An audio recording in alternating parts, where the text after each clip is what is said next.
Hey, what's up? I'm Fletcher from Pennywise, and you're watching Rage TV Down Under.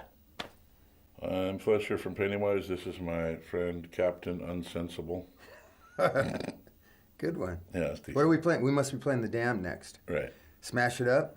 Yep. Machine Gun Etiquette was like my favorite, absolute favorite album back in whenever, like 1980, 81, 82, whatever it is.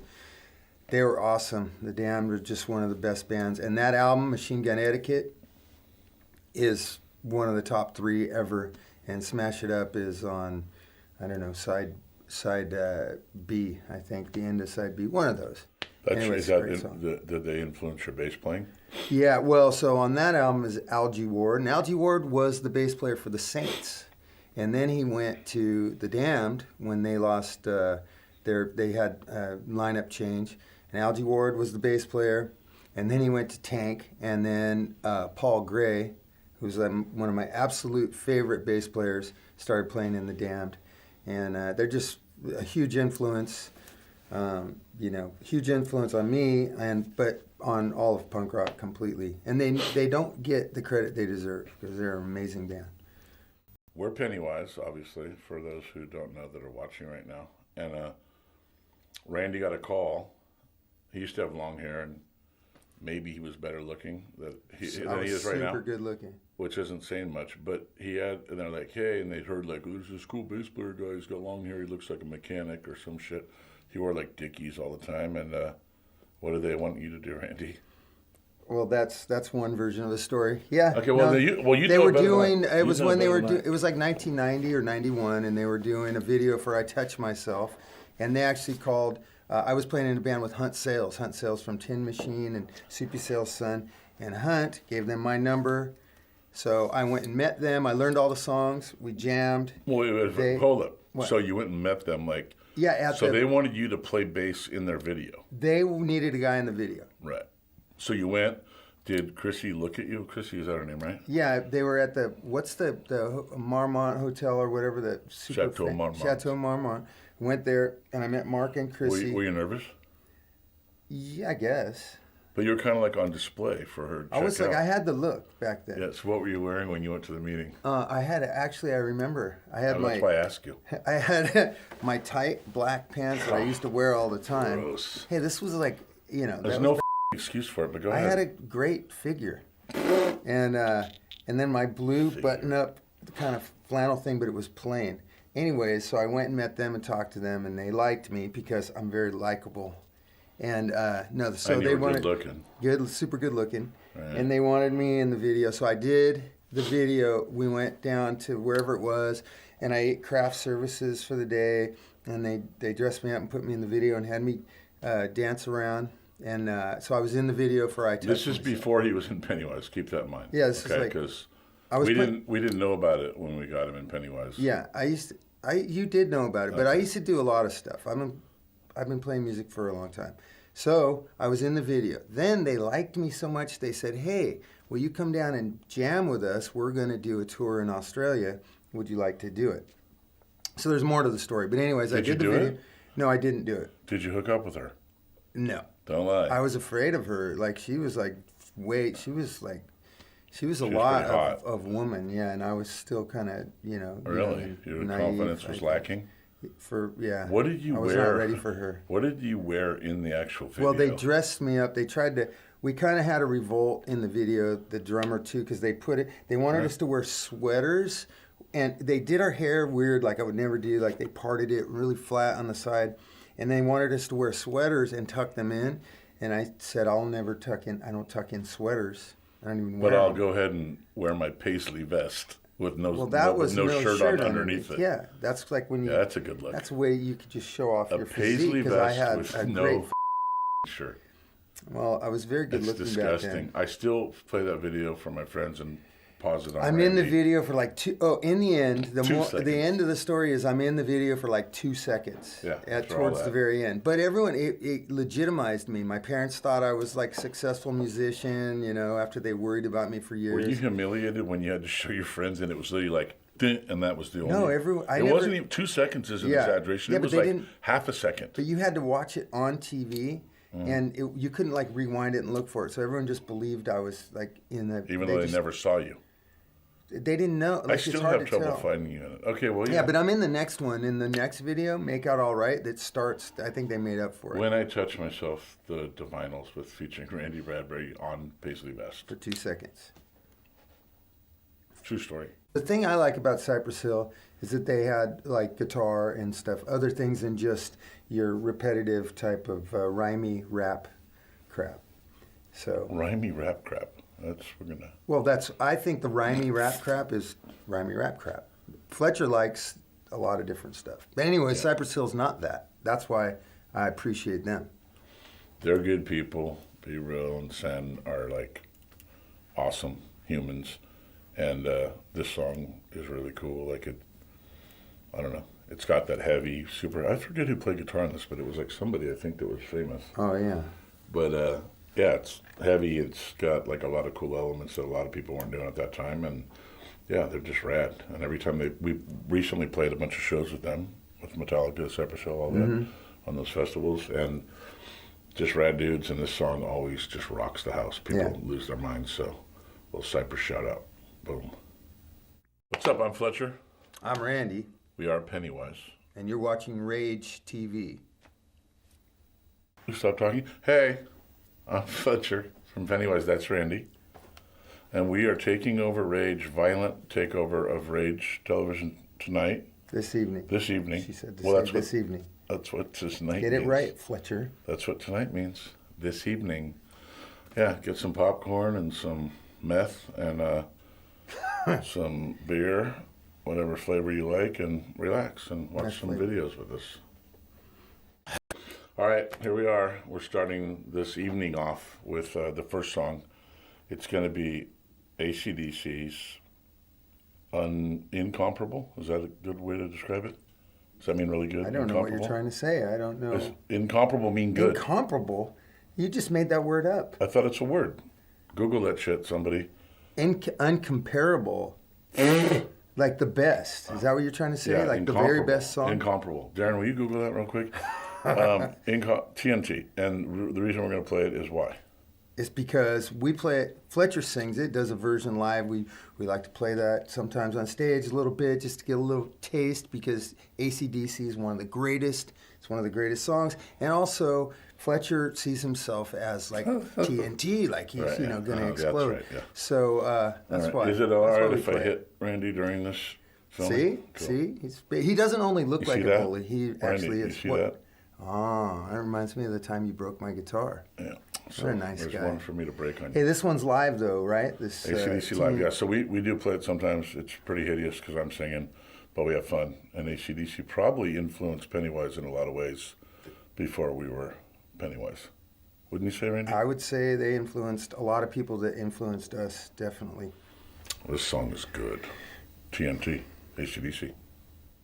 Me and Johnny Rotten have a little history because he always likes to like twist interviewers, and he can be nice one minute and then for no reason he'll just attack you. And so he attacked me one night and started calling me names, and he said he would stab me at the Viper Room. Mm-hmm. We were backstage upstairs in the office drinking. I won't tell the first part of the story, but we got in the office and everything was cool, and then I asked him why he had the guy that was writing his biography. Is that what you call it? Yeah, it's a ghostwriter. No. Someone writes the biography? I guess so. I don't know. For you? Yeah, whatever. That guy. And I go, how'd you pick this guy? Because that's pretty important, right, to have a good ghostwriter, to tell your life story. And he goes, are you fucking taking the piss out of him or whatever he said? And I'm like, no, I was just asking, fuck you, cunt, and starts calling me names just because I asked who this guy was and how he got the job. It's a decent question, right? I don't know. You might have deserved it. No, I was being totally cool. Oh. Then he said he would stick me. And I go, what? I will fucking cut you, boy. And he started threatening to stab me. So I got some scissors from the desk of the owner of the Viper Room, and I took them over and I gave them to him. And he was sitting in a chair, and he took them. And I just put my fat belly right there, and I said, stick him in, bitch. And I will fucking cut you. And I said, go ahead. What are you waiting for? I'm right here. Free shot. And he didn't do it. He was scared. And then he started screaming for security, and then the big guys came and took him out of there. So we never got along after that very well. He doesn't like me. Two assholes not getting two along. assholes. Imagine that. I'm a different kind of asshole, though. Yeah, I'm nice to punkers. Yeah, you can be nice. And he's not very nice to. But I mean, still love the Sex Pistols. You know, still got mad respect for him. So maybe someday we'll make up and shit. But there's more stories besides that one. But yeah, he doesn't like me that much. Steve Jones does. I text him sometimes. Jones is awesome. And say, hey, what's up? But yeah, Sex Pistols, man, the world would not be the same without them. Ramones, but hey, Sex Pistols, pretty vacant. Yeah, and this song, Steve Jones wrote this song. Yeah, it's a good one. Great song. I'm a lazy sod, too. That's a good one. Steve Jones. We're going to play another song. It's going to be by a band called... Amyl and the Sniffers. No, it's Amyl. Amyl? Okay, but in the U.S. we say Amyl. That's because like amyl nitrate? Amyl nitrate, yeah. Right. And I get like Amyl. Amyl and the Sniffers. You know how they pronounce things over here? Amyl. They say Megan, like too. They don't say Megan. They say Her Megan. name's Amy, I believe, right? Isn't it Amy? So it's Amyl and Sniffers. It's like Amyl a play and on words. Sniffers. Yeah. Yeah, so I started hearing this like randomly a few years back, and I was like, these guys are really good. I started listening to it, and then they started dropping the new songs off the new album one at a time. Randy wouldn't know about this because, you know, he goes fishing. Fletcher's in front of the curve. So, yeah, he knows good music cool before things. everyone else knows it. And this record just rips. It's my favorite record of the year. I went to see him in L.A. play recently. They were super cool. Hung out with them, drank some beer. They might have been doing some other stuff as well. Rock and roll shit. Why would you and they mention played with that? Coffin, who was fucking awesome too. And yeah, it was insanely good show. And I think they're going to be really, really big, like huge, like headlining Coachella, huge someday. Which would be really cool because that'd probably be more free alcohol for us and other things. So this is Amyl and the Sniffers, Hertz. The song seems to resonate with our fans because at the end of the day, it's fuck everyone that tells you what to do or how you live your life. It doesn't matter if it's your parents, your teacher, your fucking police, your government. It's basically anyone that thinks they're better than you and has more power over you or authority, in a position of authority, your boss, you know. It's like, no, you don't get to tell me what to do. I make my own rules type of thing. I mean, I know we got rules to live by, but it's basically just a fuck you to everyone that you don't like or that makes you feel like less than. Right? So, unfairly, when they're doing it unfairly. I mean, yeah, there's... abusing their power.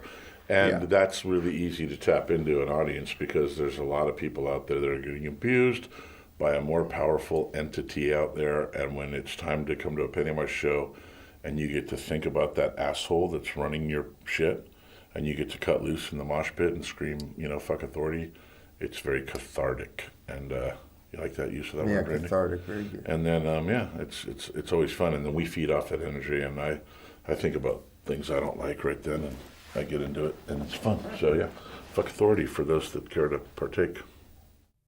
Kind of cliche because it's on, like, The Departed and shit, but it's just such a good song.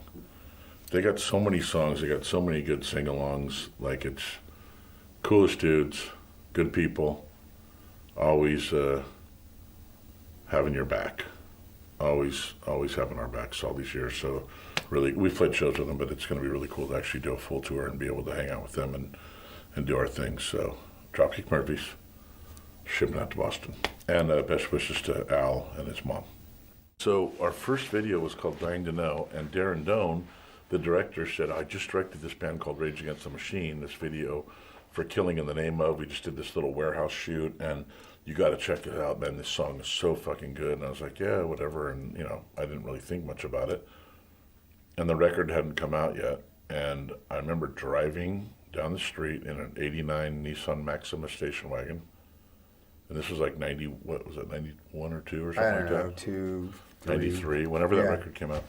And a song came on and I was like, okay, what is this? And I'm listening and I kept driving and I'm hearing the lyrics and I was like, what the fuck is this? And I literally pulled the car over because I was like, for the only time I've ever done it, when I'm driving, like I got to pull over and give this song my full attention. And I happened to pull over right across the street from the Manhattan Beach Police Department, where I've been arrested many times and jailed.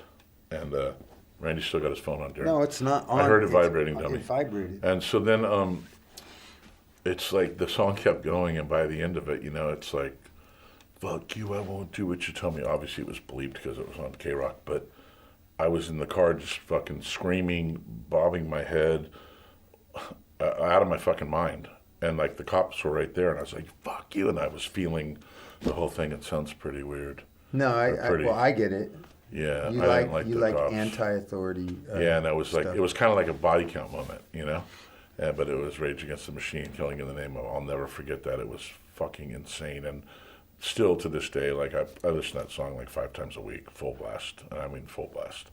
On all my stereos go full blast. And they go Randy to 11. knows. Randy knows. He won't get in the car with me because they're too loud for him. Hurt your ears. No, it doesn't.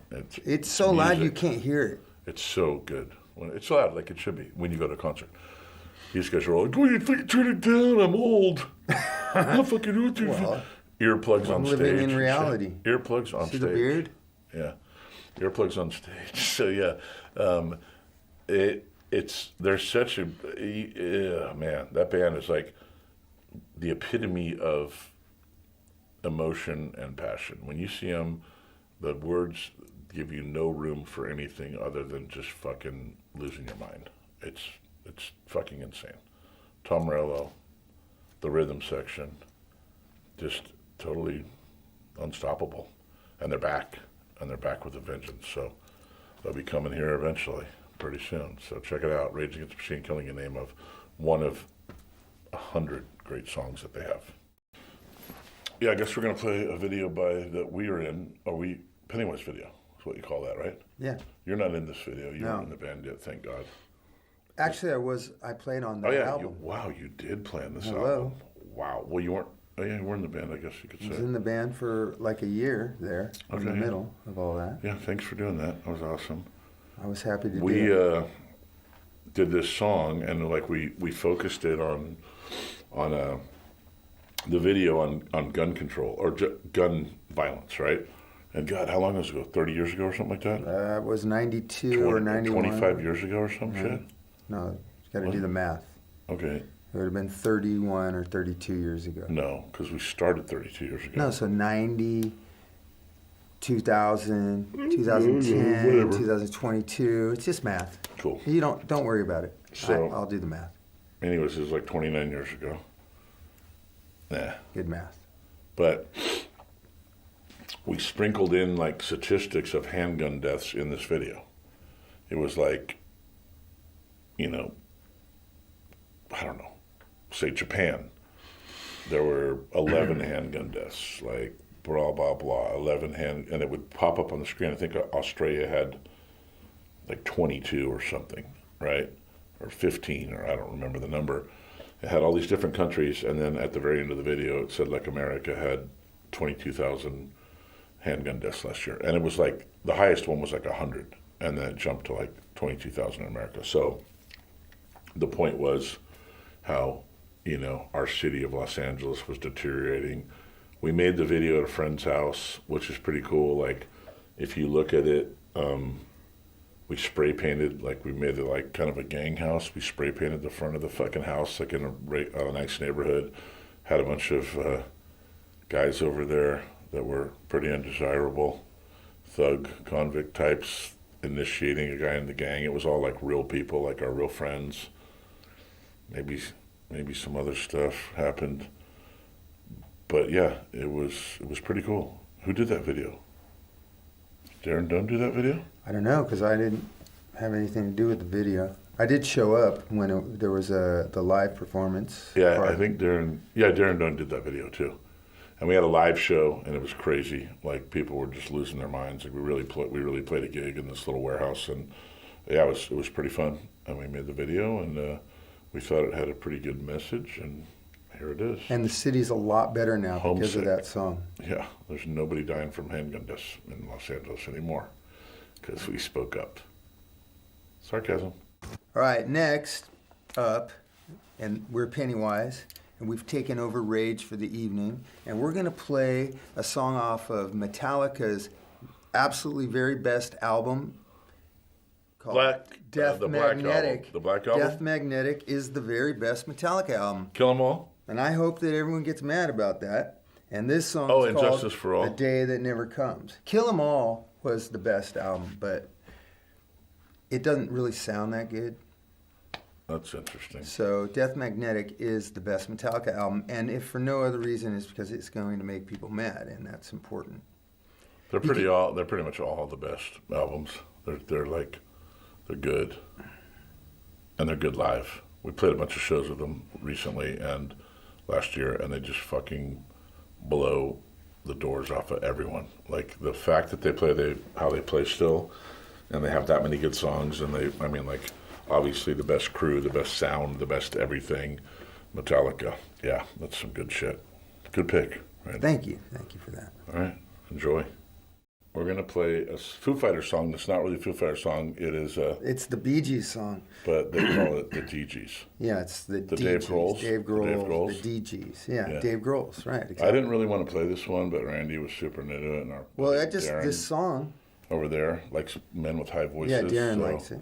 Yeah, he was into it, so here we are. But I wanted to play the Foo Fighters in like a little Taylor Hawkins tribute or moment of like, hey, bro, this guy's rad. We've played a bunch of shows with Foo Fighters. Probably one of the most down-to-earth bands of all time. Dave Grohl, even more so than the rest of the band, but they're all super cool. Pat Smear, Taylor, everybody. For a band of that stature, of like beyond rock star, superstar, like the biggest rock band in the world probably right now, always super cool, always super accommodating, always like, here, eat our giant sushi tray, just really come drink our vodka. Couldn't be nicer, and Taylor was that guy that everybody loved and immediately hit it off with, and what a fucking tragedy, what a bummer. One of the best drummers out there, for sure, and one of Dave's, closest friends, obviously. Can't imagine, it reminds me of like when Jason, our bass player, died, our original bass player, like that same, I was just like, oh shit, I know this feeling. And it's a real big deal. They just did that show at Wembley. Did you see that? I saw some of it, yeah. Where they brought everyone, and like, I don't even know how they pulled that off, but that was all Dave's idea, and it was an insane tribute send off. I mean, it was totally insane. And they're doing one in LA too. But Taylor Hawkins, Foo Fighters, DGs, which, whatever, on the song, but you get the point. R.I.P. Taylor. Another Pennywise song, Randy? Yeah, I think, Society? Okay, sounds good. Great pick. Glad you just came up with that off the cuff like that. Just made it up. Some really good acting. Well, Society? Yeah. Great. You should get a job on like Sons of Anarchy or something. Well, maybe that's why I'm a musician and not an actor. Yeah. Society. So this song is, Jim wrote this one. Really good song. Full Circle. What do you know about it, Randy? It's great. I like it. I like playing it. It's a great song. Full Circle is one of our best albums, in my opinion. Yeah, I like that kind of record like a lot. Pinnacle of that period of time. Pretty good. Yeah, cool video, directed by Heidi. Was it Heidi? I don't know. Directed by you, Heidi, actually. Was it Heidi Kuda? You kind of hijacked whatever. the studio and took over the editing process. Well, I helped her. She thanked me later. Oh, she did? I feel like it was Heidi Kuda that did that video, but I can't remember. But yeah, it was pretty cool. I mean, there was a lot of, that's right, I did a lot of that editing on those. Late night editing. Yeah, that's right. Yeah, it's another song that people can relate to, Society, man.